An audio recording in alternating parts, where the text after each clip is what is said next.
Today I'm going to be working with how you determine what length you're going to create for long hair. And then also I'm going to throw in there how to actually create a really great one length line and how much hair you want to keep at a one length line. I'm doing this for my Sharp Scissor Society members. I'm mixing it up just a little bit right now, and Sharp Scissor Society is my membership program, and I wanted to go live a couple of times a month. So I'm doing one live on Instagram like we're doing right now, and then there's also a Zoom link that I send out to my members where we do a full haircut. I go start to finish. So let's pop right into long hair. And I would love it if you let me know where you're joining from. My husband, Mark, is behind the camera, and so he's gonna let me know when you guys tell me where you're from. So let's jump into long hair. Now, long hair is something that people hold very, very dear to their hearts. And people that have long hair want to usually keep their long hair. And when I'm determining and I'm working with a client, the first thing I like to do is I like to have them stand up. So if I have my client stand up and I take a look at the length of their hair, and then usually I do this dry, but what I like to do is I like to see where the hair starts to thin out just a little bit, and this is a great little trick.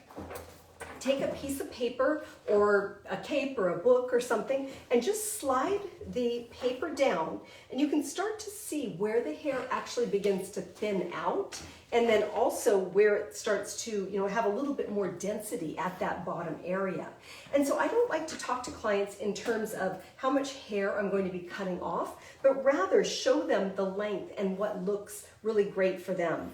I also look at the shoulder line, and I did a video on this a little while back where the shoulder line, you could see exactly where it needed to be. So I like to look at their actual shoulder line and where their shoulders might be wide, where they're the widest part on their body, because you usually don't want to place a horizontal line right where the widest part of their body is. You want to go either a little below that or above it. Just think of, you don't want to point right at it. So when we're working with one length hair. Australia. Oh, hi Australia. Hawaii. Oh, Hawaii, yay. My husband's from Hawaii. We go there quite often, or I shouldn't say quite often, he goes quite often. So working with one length hair. One length hair is by very definition, it's hair held at one length and cut in a blunt line.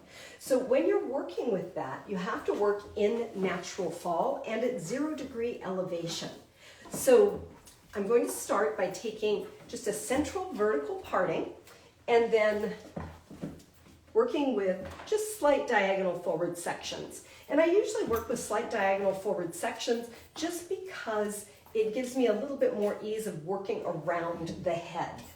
So we'll do that, take those sections, and then I'm going to be working in natural fall and then over directing the hair back and pretending that we've got some shoulders there. Because if the hair is longer than the shoulder line, you usually have to over direct that hair back. So you have to keep the hair in natural fall and low. Once you start shifting the hair, so over directing back or forward, what you're going to get is you're going to get swing and length the opposite direction. So I may want that around the front, so I might be taking that hair, over directing it back behind the shoulders so that I protect the corner in front of the ear. So I'm going to just start here, and let's just, actually I'm going to do just a soft blunt line. So I'm doing just a real light point cutting. And when I'm point cutting, what I'm doing Brazil, Mexico, is I'm leaving my scissor right on my finger and then point cutting. So I'm not going in and just whacking at the hair. I'm working with the support of my fourth finger, my ring finger. Just working across. And I'm working in natural fall right now. I'm not really working with any over direction. And then just checking, cross-checking that length. Very easy to get a little bit longer on one side. And a lot of times I'll have my clients stand up, or I will sit down when I'm doing this because it's nice to work at eye level if at all possible. Okay, so that's looking a little bit better. Where do we have people joining from, Mark? Well, we've got Brazil. We've got, Hello, Brazil. of course, Iran. Hello. Quebec, Mexico City, Columbia, Michigan, Michigan. London. Michigan soon. London, India. Thank you guys for joining. So as I'm working through- Seattle. Seattle, yes, I'm in Spokane. So we're really close to each other. Hometown is Bremerton. So as I'm working through right now, if I were working with the layering pattern, you guys have probably seen me use this felt head before. If I were working with a layering pattern, I would be deciding how much of the hair and the head form I'm going to keep the hair at one length. So my layering, if she has really fine hair, it might sit above this horizontal parting right here. So all of this hair might be at one length and then the rest could be layered. So I use these pattern pieces to really determine how much hair I want at one length. So with a one length line, you can create a really blunt line or a very soft line. The blunter the line, the more graphic the line, the more you'll see it and the stronger your shape will become. So one length cutting is pretty much one of the foundations of what we do as hairdressers in the salon. And I'd be willing to bet you do a ton of long hair. Almost everybody does. A lot of people have long hair. And even though I love cutting short hair, we have to know how to do long as well. So right at this point is where I'm going to be over directing that hair back and bringing it behind the shoulder and then just removing that corner. On the opposite side, I'll do the same thing. So I'm just combing the hair down and then working the hair back. And it's always good to completely square up. So if I stand right in front of you, you'd be able to see that I'm squared up. So I'm going to come back here and stand in one spot before I cut. So this is just very foundational work that I'm doing.